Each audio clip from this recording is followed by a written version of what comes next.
Good evening friends. मैं गणपत चौधरी आप सभी का हार्दिक स्वागत अभिनंदन करता हूं आप सभी के यूट्यूब चैनल GR स्टेडियम में।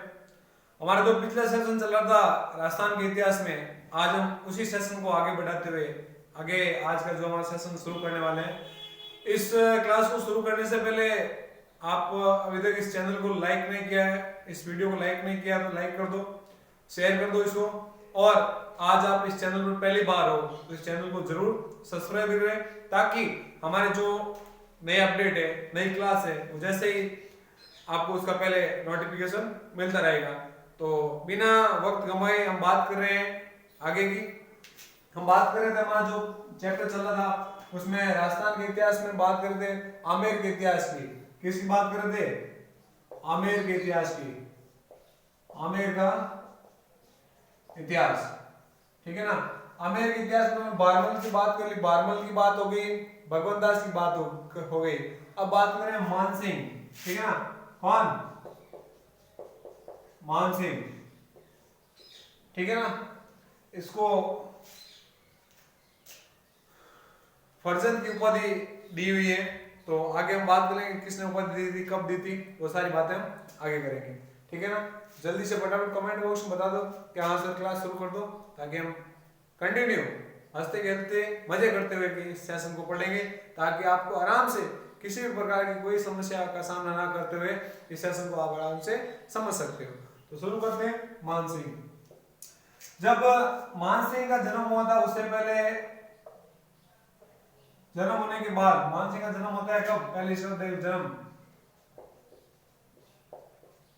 1550 ईस्वी। ठीक है, 1550 ईस्वी मानसिंह का जन्म हो जाता है। ठीक है ना। अब जो मानसिंह के पिता है भगवंत दास, वो पहले अकबर की शरण में मतलब उनकी अधीनता स्वीकार कर चुके हैं। तो इसके समय तो दिल्ली का शासक कौन होगा? तो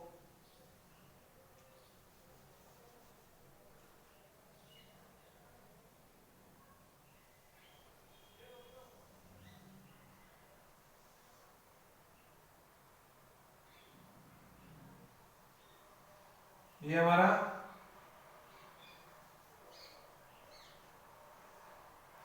ठीक है ना। इस मैप के माध्यम से आप सब समझना है। मैप थोड़ा सही नहीं बन रहा है, लेकिन आपको सिर्फ मालिक को समझना है। ठीक है ना, बस। ठीक है। तो यहाँ है अकबर और यहाँ है मानसिंह। ठीक है ना।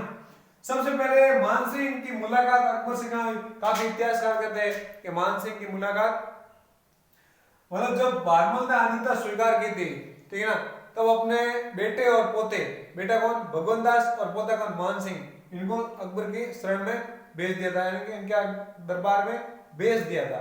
ठीक है। उस समय मानसिंह की आयु बहुत ही कम थी, 10-12 साल का था। ठीक है ना। तो मतलब सबसे ज्यादा सेवा मुगल काल में, मुगलों की सबसे ज्यादा सेवा करने वाला व्यक्ति कह सकते हैं। ठीक है ना। क्योंकि जब हल्दी घाटी का युद्ध हुआ था, उसमें राजा मानसिंह नहीं था, उसमें कुंवर मानसिंह था। ठीक है ना। मानसिंह का जो राज्याभिषेक होता है वो 1599 में होता है। कहाँ? बिहार, पटना में होता है। उसके बाद ये राजा बनता है। उससे पहले ये क्या है? कुंवर या राजकुमार है। ठीक है ना। तो सबसे ज्यादा सेवा जो मुगलों की सेवा करने वाला व्यक्ति है वो है मानसिंह। अब अकबर से इसकी जो मुलाकात कहाँ होती है? अकबर की मुलाकात होती है रतनपुरा में सबसे पहले इसकी मुलाकात होती है। ठीक है ना। और अकबर जब आता है चित्तौड़ अभियान में, चित्तौड़ अभियान का तो कब होता है? 1568। ठीक है, 1568 चित्तौड़ अभियान होता है। उस समय कहा जाता है, उस समय भगवान दास थे।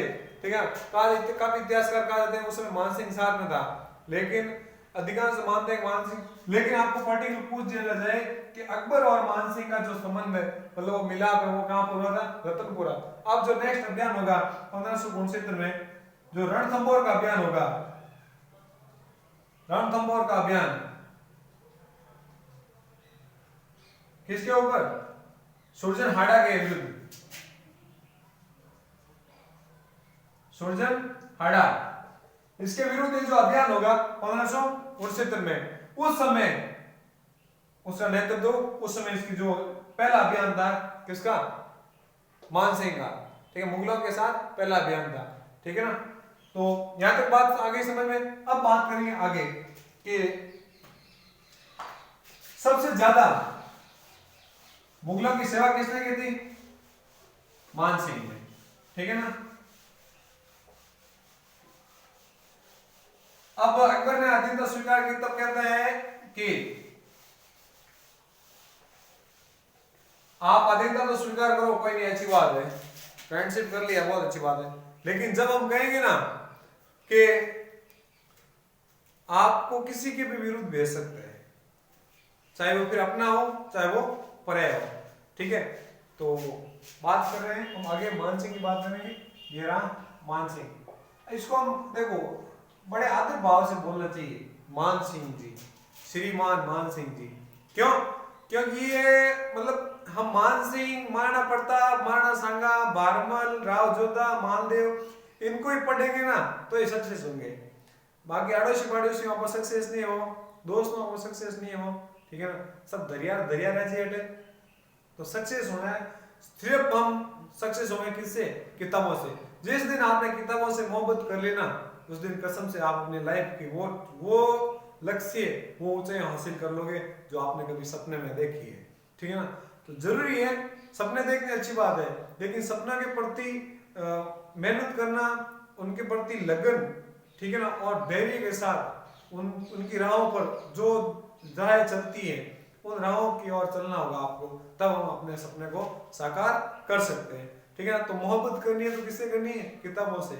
तो लड़का लड़की वाली मोहब्बत नहीं कह रही हूँ, ठीक है, नहीं वे तो मना करूँ तो थे करो, नहीं कहो तो वो तुम थे जानो हमारा काम जाने, ठीक है।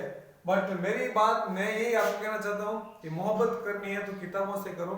आपकी जो नाव है, जो बेरोजगारी रूपी समुद्र में जो कभी ऐसे हिलोड़े खा रही है, इधर उधर हिलोड़े खा रही है, उसको यदि सही ढंग से आपको चलाना है, यानी उसको एक पथ की जरूरत है, और वो पथ है, वो मार्ग प्रदर्शक कौन है, किताबें हैं। और उन किताबों में क्या होगा, मानसिंह, महाराणा प्रताप, मालदेव, कुंभा, सांगा, इन सारों को पढ़ना होगा।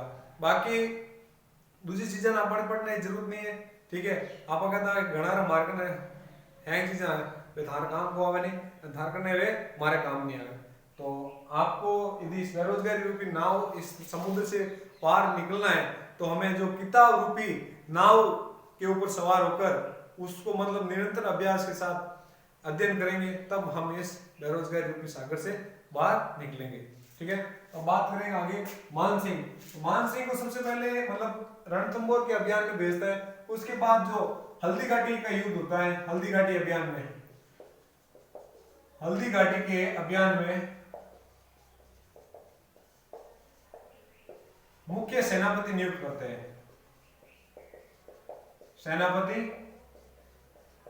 नियुक्त करते हैं। कौन करता है, अकबर। हल्दी घाटी का युद्ध किसके समझ होता है, महाराणा प्रताप के समझ। तो अब शर्तें क्या थी कि प्रताप को किसी भी हाल में बंदी बनाना, प्रताप को किसी भी हाल में बंदी बनाकर लेकर आना,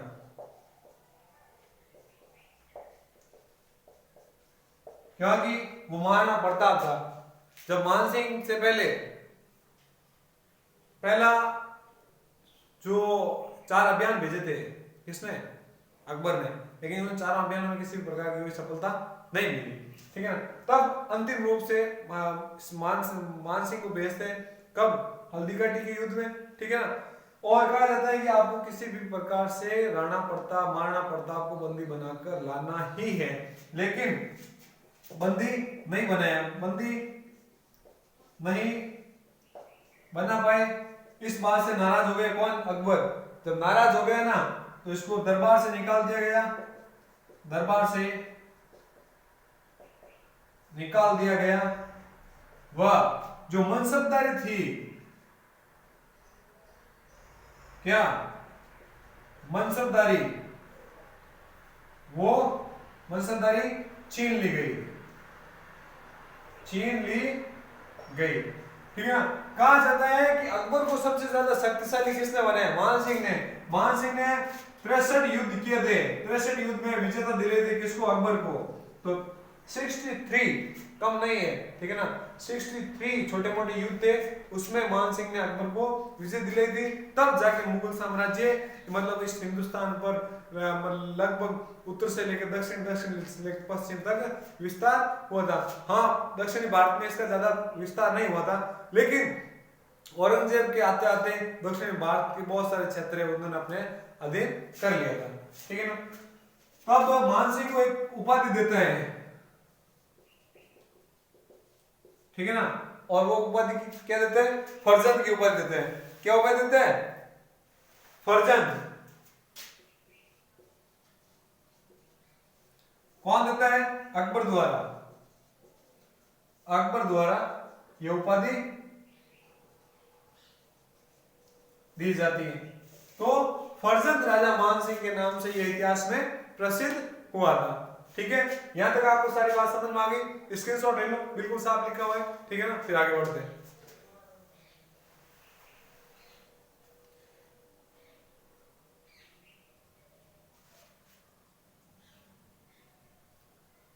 हो गया यहां तक? ठीक है। बात करें मान सिंह की। हल्दी घाटी के अभियान, मुख्य सेनापति नियुक्त किया गया। ठीक है ना। सत्य प्रताप को बंदी बना के लेकर आया, लेकिन बंदी नहीं बना पाया, इससे नाराज हो गया और दरबार से निकाल दिया गया। मनसबदारी छीन लगे थे और अकबर द्वारा फर्जंद की उपाधि दी गई है और इसने अपने जीवन में 63 युद्ध किए थे। ठीक है ना। 63 युद्ध में विजय हासिल की थी। ठीक है ना। अब हम बात करेंगे आगे, जो मान सिंह को मनसबदारी कितनी दी गई थी? मनसबदारी, मनसबदारी 7000 मनसबदारी दी गई थी इसको, सर्वाधिक। ठीक है ना। सर्वाधिक किसी हिंदू राजा को 7000 की मनसबदारी मिली तो वो मान सिंह को मिली है। ठीक है ना। अब मनसबदारी के साथ साथ अकबर ने एक मतलब रत्न बनाए थे अपने जो खास दरबारी थे, जो मुख्य अब जिन टाइम हमारे वर्तमान टाइम मंत्रिमंडल होया करे नहीं, कैबिनेट मंत्री होया करे, जो खास खास मंत्री हो गए, जैसे वित्त मंत्री है, गृह मंत्री है, ठीक है ना, विदेश मंत्री है, ये मतलब इंपोर्टेंट मंत्री होया करे। विंटर टाइप अकबर ने 9 रत्न बनाए थे। अकबर ने 9 रत्न बनाए। अब उनको याद करने का सबसे अच्छा तरीका बता दो, शॉर्ट ट्रिक बताता हूं।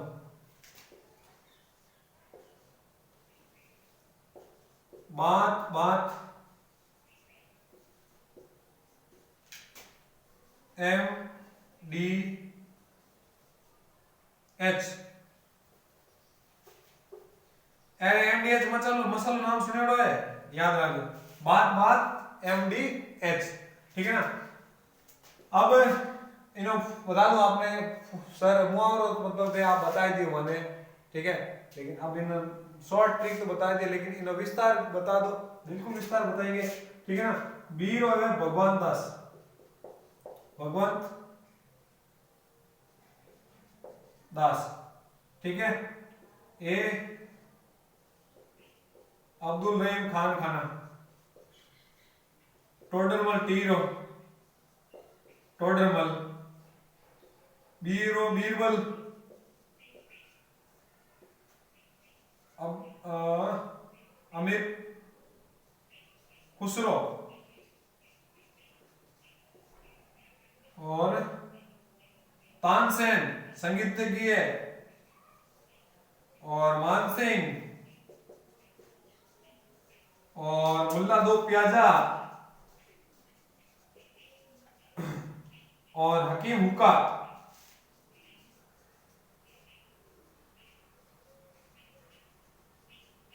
हकीम हुक्का ये थे क्या? अकबर के 9 रत्न,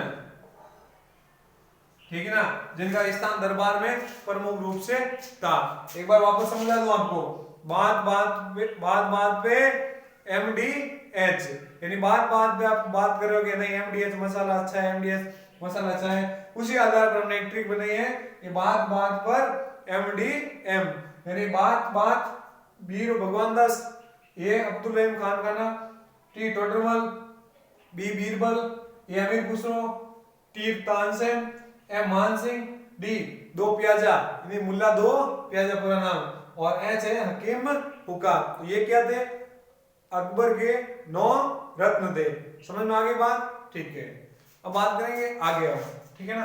तो अकबर के 9 रत्नों में शामिल होने वाला राजा कौन है? मान सिंह, ठीक है ना। और एक और है इसके अलावा, जो हिंदू राजा है वो है बीरबल, ठीक है ना। ठीक है, समझ में आ गई? मिटा दे, ठीक है।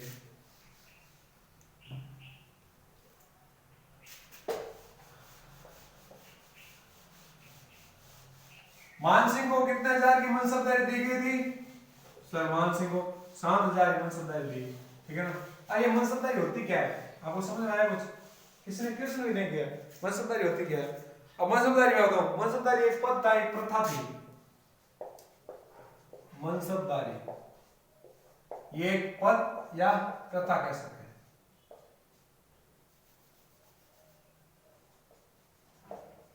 ये मतलब 2 प्रकार की थी, ठीक है। एक मतलब जात और एक मतलब सवार।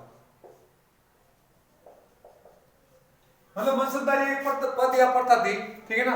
एक होती जात और एक होता सवार, ठीक है ना। और जात से पता चलता था स्तर कि उसका स्तर क्या है। जैसे मुगलों में जो मनसबदारी थी वो 10 से लेकर 10,000 तक थी, और सर्वाधिक जो मनसबदारी मिलती थी वो अपने पुत्रों को मिलती थी, ठीक है ना। तो जात से पता चलता था कि इस व्यक्ति का स्तर क्या है, ठीक है ना। जैसे हम बात करें राजस्थान की विधानसभा की बात करें, ठीक है ना। विधानसभा में 200 सदस्य है, ठीक है ना। लेकिन सारे सदस्य मुख्यमंत्री बन नहीं सकते, सारे सदस्य मंत्रिमंडल में शामिल हो नहीं सकते।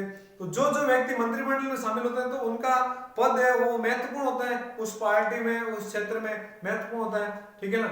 और बाकी वाले जो भी है तो चल रहे हैं, बस एमएलए एमपी बन गए, खुशी है उनको, ठीक है।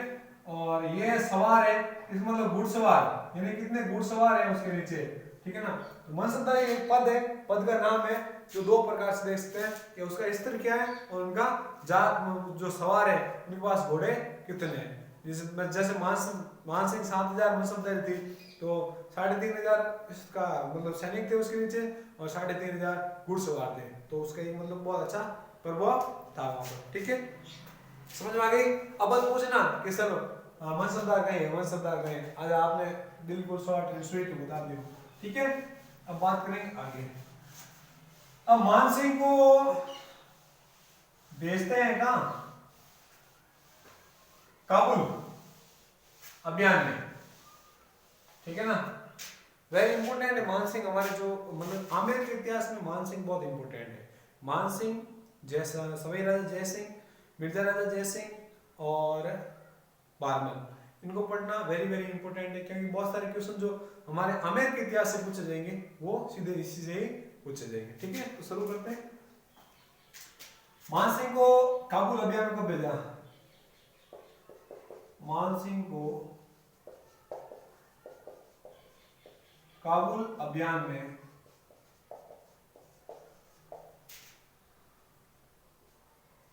1583 से लेकर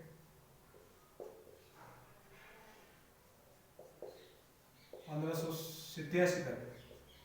जो काबुल का अभियान था वो 1583 से लेकर 1587 तक का, उस समय वहां इसको सूबेदार नियुक्त किया गया था, सूबेदार नियुक्त किया। अब इससे पता चलता है कि अकबर का जो साम्राज्य है वो काबुल तक था, ठीक है ना। काबुल में एक स्थान पड़ता है लाहौर, ठीक है ना। और वहां से मान सिंह क्या लेके आते हैं? एक पोएट्री लेके आते हैं। क्या पोएट्री लेके आते हैं? क्या लेके आते हैं? वहां से एक BLUE ब्लू पोएट्री लेके आते हैं। कहां लेके आते हैं? ब्लू पोएट्री लेके आते हैं। कहां लेके आते हैं? आमेर में। उस समय जयपुर नहीं था। आपको ऑप्शन दे दिया जाएगा कि मान सिंह ने ब्लू पोएट्री कहां पर लेके आएगा, तो पहला ऑप्शन आपको होगा जयपुर, और आप जय राम जी, जय बजरंगबली कर्ण ठोकन आजावाला, जय जम्मे जी कर्ण ठोकन वाला, ठीक है ना। तो पचबुटे जम्मे जी करेगा कोई मतलब साथ देवेला, कोई हनुमान जी साथ देवेला आप, ठीक है ना, वहां सिर्फ साथ देंगे तो आपके हाथों से किए हुए वो गोले ही साथ देंगे, ठीक है। तो आपको अच्छे से समझना है, जब मान सिंह शासन कर रहा था उस समय आमेर था, ना कि जयपुर था, ठीक है ना। मान सिंह को पता थोड़ी था कि मतलब आगे जाके आमेर से बड़ा शहर बन जाएगा जयपुर, ठीक है। तो मान सिंह खुद ही बनाना था, ठीक है। तो ब्लू पोएट्री लेके आए थे कहां पर, आमेर में, ठीक है ना। और इस ब्लू पोएट्री का जो स्वर्णकाल है, स्वर्णकाल कब हुआ था, ब्लू पोएट्री का स्वर्णकाल राम सिंह द्वितीय के काल में हुआ था, राम सिंह सेकंड के काल में। और इसका जो प्रसिद्ध कलाकार था, इसका प्रसिद्ध कलाकार वो था कृपाल सिंह, ठीक है ना। कृपाल सिंह का नाम नहीं पूछा जाता है, लेकिन ब्लू पोएट्री का जो स्वर्ण काल है वो आपसे पूछ लिया जाएगा कि इसका स्वर्ण काल सबसे ज्यादा कब हुआ था, तो राम सिंह सेकंड के समय। और कौन लेके आया था, कौन लेके आया, मान सिंह। तो ये मुख्यतः कहां थी, ये मुख्य रूप से कहां थी, मतलब लाहौर से लेकर, लेकिन इसका जो मुख्य जो मूल स्थान होता है ना वो है पारसिया। पारसिया कहां पड़ता है, ईरान में। तो क्वेश्चन ऐसा बन सकता है कि जो ब्लू पोएट्री है, ब्लू पोएट्री वो मुख्य रूप से कहां की है, तो मुख्य रूप से कहां की है, पारसिया ईरान से। मान सिंह कहां से लेकर आया, लाहौर से लेकर आया, ठीक है। क्या लेके आया, ब्लू पोएट्री कहां पर लेकर आया था, आमेर में लेके आया था। क्वेश्चन देखो, इन 1 3 4 में अलग अलग क्वेश्चन आपको घुमा सकते हैं, ठीक है। तो आपको कंफ्यूज होने की जरूरत नहीं, मैंने आपको सारा विस्तार एक एक वर्ड खोल के रख दिया। अब एक स्थान आता है हमारे राजस्थान में, कोटा, एक हमारा जो डिस्ट्रिक्ट है वो आता है, ठीक है।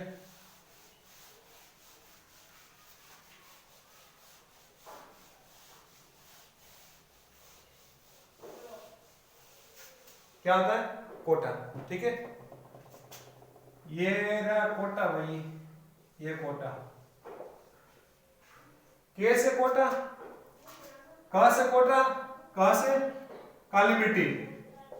और काली मिट्टी में सबसे क्या ज्यादा होता है भाई, काली मिट्टी में कपास होया करे, तो क से कपास, ठीक है ना।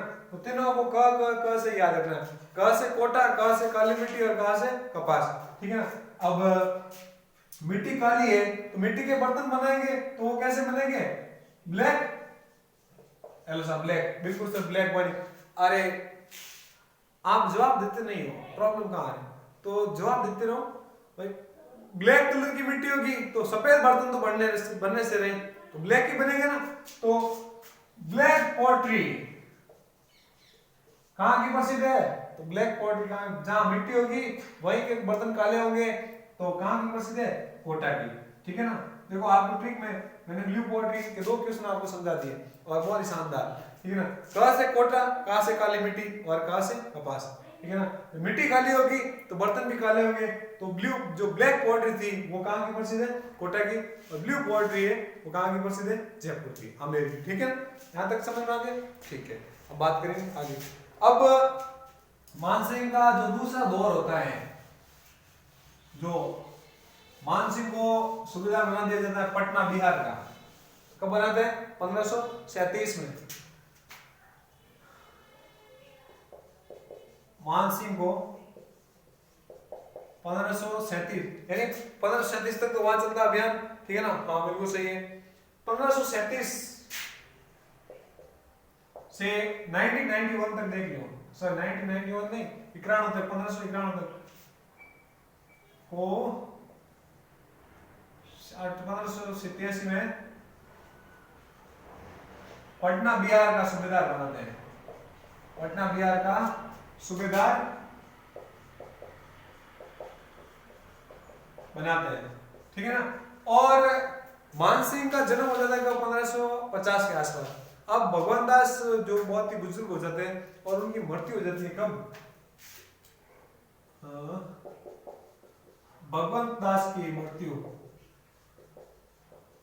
कब होती है, 1569 ईस्वी में, ठीक है ना। और जब उस समय जो मानसिंह है वो कहाँ गया हुआ था, पटना बिहार। आजकल तो फोन वगैरह है, सारी सुविधाएं हैं, हवाई जहाज है, रेल है, ट्रेन है, सब कुछ है, ठीक है ना। तो उस समय ऐसा कुछ था नहीं, जब किसी आदमी की व्यक्ति की मृत्यु हो जाती तो 2-2 3 महीने तो लगते थे समाचार पहुंचने में, और जब समाचार पहुंचते तो 2-3 महीने लगते उस आदमी को वहां आने में, ठीक है ना।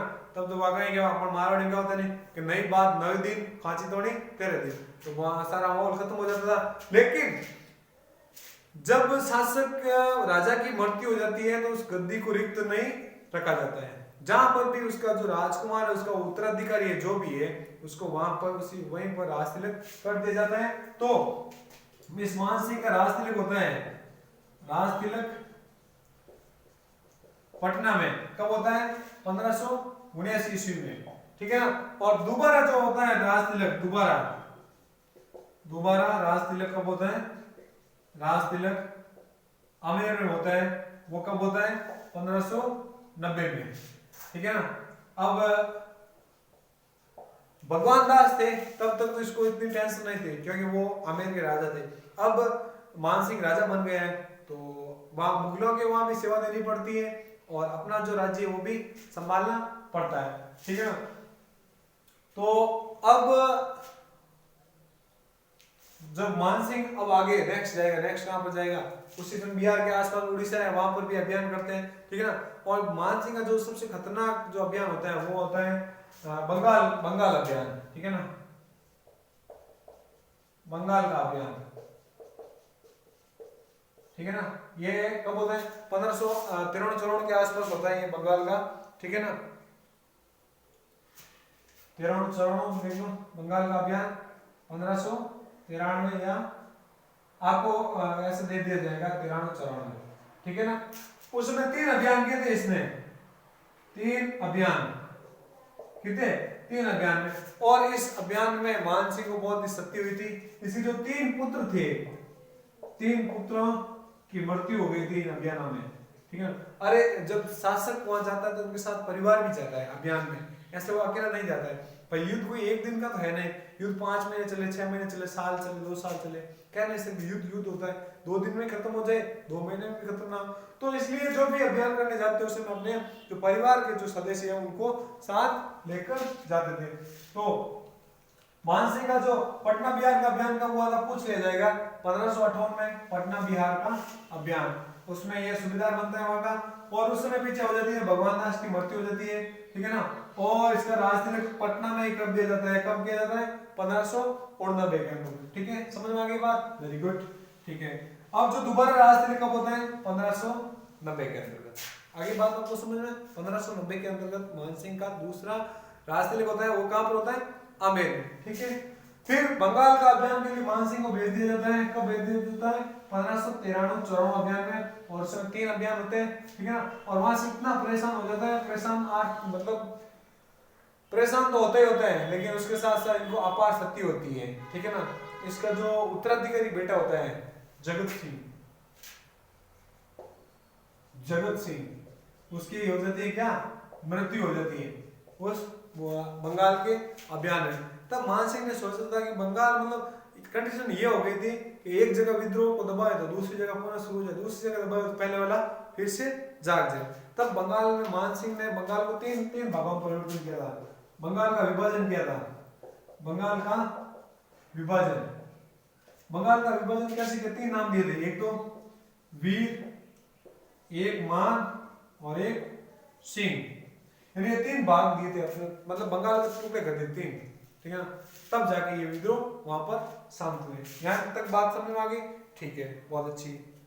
अब जो पूरी बंगाल था, ठीक है ना,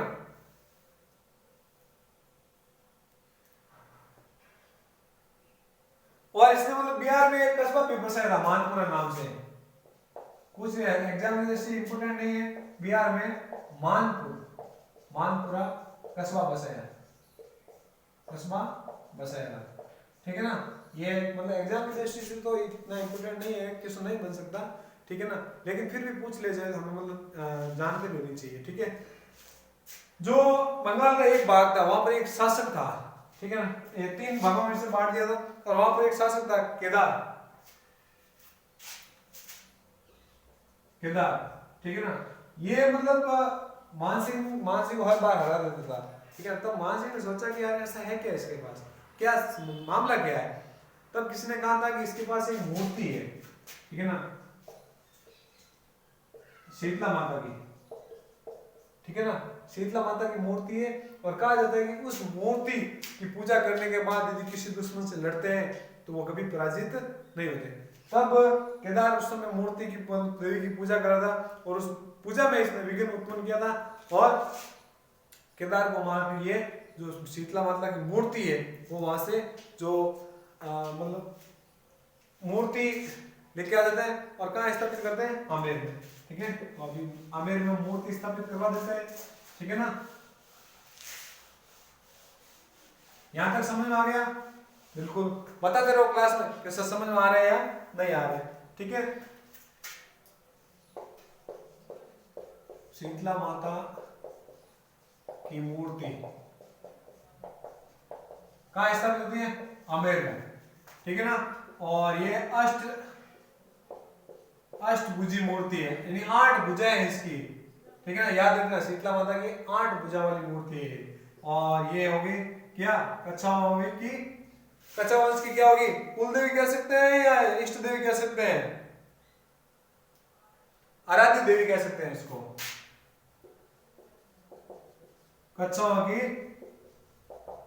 आराध्य देवी। और इस देवी का मेला कब लगता है, मेला लगता है नवरात्रा में। नवरात्रा कब है, चैत्र में और एक असोज में। ठीक है, याद रखना नवरात्रि साल में 2 बार आता है। ठीक है ना, और इसको क्या चढ़ती है, 2.5 प्याले शराब चढ़ती है।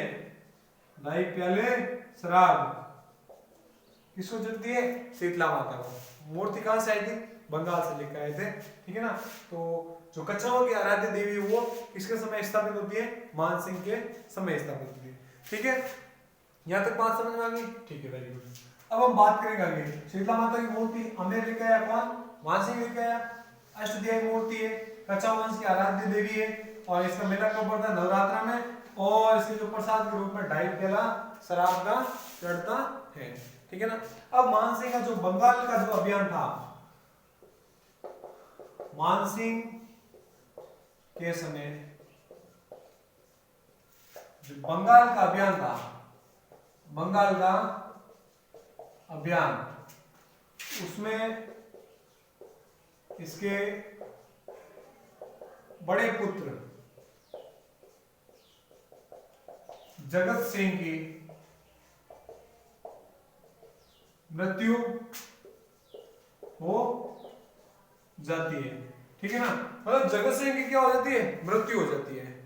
ठीक है, और उसको ये मानसिंह उत्तराधिकारी बनाना चाहता था। ठीक है, अब इसकी याद में इसकी जो माता है, इसकी मानसिंह की पत्नी कनकावती, कनकावती ने अपने पुत्र की याद में मंदिर बनाया है। मंदिर बनाया, क्या नाम था उसका, जगत शिरोमणि। शिरोमणि, जगत शिरोमणि मंदिर का है जयपुर में। ठीक है, जगत शिरोमणि मंदिर का निर्माण करवाया था, किसने कराया था, कनकावती ने। ठीक है, यहां तक बात समझ में आ गई? ठीक है, लाइक ठोक दो, इसको शेयर कर दो, फटाफट शेयर कर दो। Very good.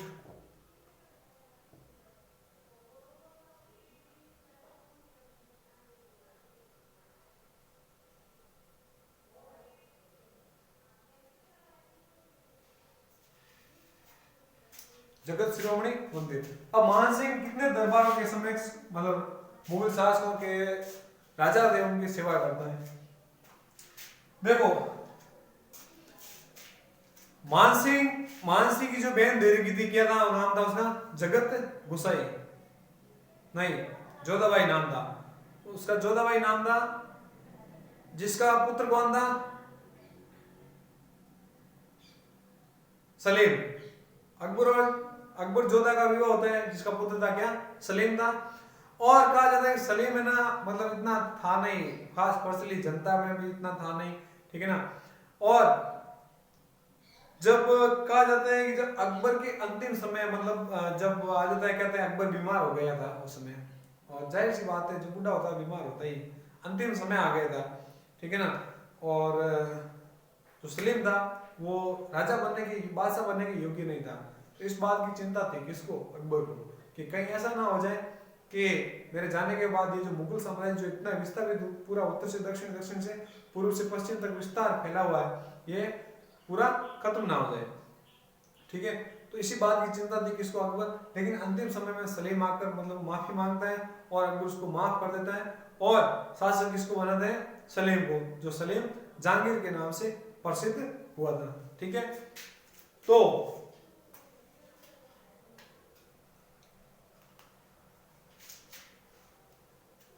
अब अकबर के जाने के बाद मान सिंह 4-5 साल मतलब सेवा करता है किसके, मुगल दरबार में। तो इसकी मृत्यु कब हो जाती है, ये मतलब दो मुगल बादशाह की सेवा करता है। कौन कौन सा, एक तो अकबर की और ये दूसरा अकबर के बाद कौन बनेगा, जहांगीर की। ठीक है ना, दो बादशाह की सेवा करता है। लेकिन जो समय जो इसका सबसे ज्यादा जो समय होता ना, वो सबसे ज्यादा मतलब 50 से 55 वर्ष तक इसने मुगल दरबार में अपनी सेवाएं दी, क्योंकि इनका जो बचपन से ही ये चला गया कहा था मुगल दरबार में, जब ये 12-13 वर्ष का बालक था। तो आपको पूछ लिया जाएगा सर्वाधिक समय में सर्वाधिक जो मुगलों की सेवा करने वाला कौन था, वो था मान सिंह। ठीक है ना, अब मान सिंह को भेज दिया जाता है कहाँ, दक्षिण के अभियान में। कहाँ भेजते हैं, दक्षिण अभियान में। और दक्षिण अभियान कहाँ होता है, एलिचपुर। ठीक है,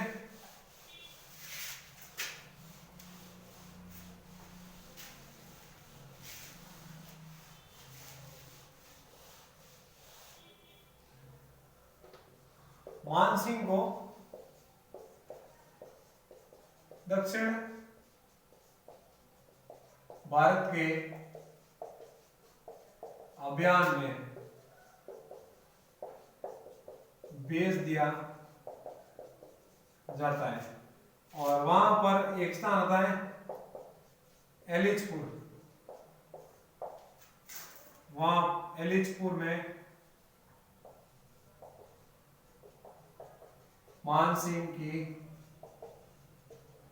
मृत्यु हो जाती है। अब मान सिंह की मृत्यु एलिचपुर में हो जाती है क्यों, मान सिंह का जो उत्तराधिकारी शासक था, जो राजकुमार था, वो कौन था, जगत सिंह था। लेकिन जगत सिंह की हत्या हो जाती है कहाँ, बंगाल के अभियान में। ठीक है ना, अब आमेर का जो शासक कौन होता है, एक भाव सिंह आता है। ठीक है ना, भाव सिंह का इतना उल्लेख आता नहीं, लेकिन इसके बाद जो इस जय सिंह का जो पुत्र है, वो जो जगत सिंह का पुत्र है, ठीक है ना, वो है जय सिंह। जय सिंह इसको जय सिंह फर्स्ट के नाम से जाना जाता है, जय सिंह फर्स्ट कह सकते हैं, क्योंकि इसके बाद एक और शासक आएगा जय सिंह। ठीक है ना, तो भाव सिंह इसका भाई था किसका, मान सिंह का। ठीक है ना, तो ये शासक बनता है, लेकिन इसका कोई खास उल्लेख होता नहीं है। ठीक है, इतिहास में कोई बड़ी उपलब्धि होती नहीं है। उसके बाद शासक बनता है वहां जय सिंह। हम जय सिंह के बारे में हम कल जो हमारी क्लास है, नेक्स्ट क्लास, उस पर हम पूरे विस्तार पूर्वक अध्ययन करेंगे कल की क्लास में। आज की ये क्लास आपको पसंद आई है, आप इसको ज्यादा से ज्यादा शेयर करो और लाइक करते रहो इस क्लास को, कमेंट करते रहो। और कमेंट कब करो, साथ ही साथ आपकी जो चैट उसमें चलो कोई नहीं, लेकिन जब क्लास खत्म हो तब आप वहां से क्वेश्चन पूछ सकते हो, कोई भी मतलब बता सकते हो किस तरह आज की क्लास हमें बहुत अच्छी लगी है। और हमारे जो सोशल मीडिया है, चाहे व्हाट्सएप ग्रुप है हमारे पास, गर्ल्स के भी अलग है, बॉयज के भी अलग है। ठीक है, टेलीग्राम है हमारा, और फेसबुक, इंस्टाग्राम, ट्विटर, सारा पर आप जुड़ सकते हो। और डेली की डेली जो हमारी न्यूज़ है, जो करंट अफेयर की जो डालते हैं, वो आप वहां से देख सकते हो, ताकि आप अपनी तैयारी को एक बहुत ही अच्छा शानदार जो अवसर है वो दे सकते हो। और इस मुकाम जो आपका जो लक्ष्य है, जो आपने ठान रखा है कि नहीं हमें तो यही बनना है, उसको आप आसानी से हासिल कर सको।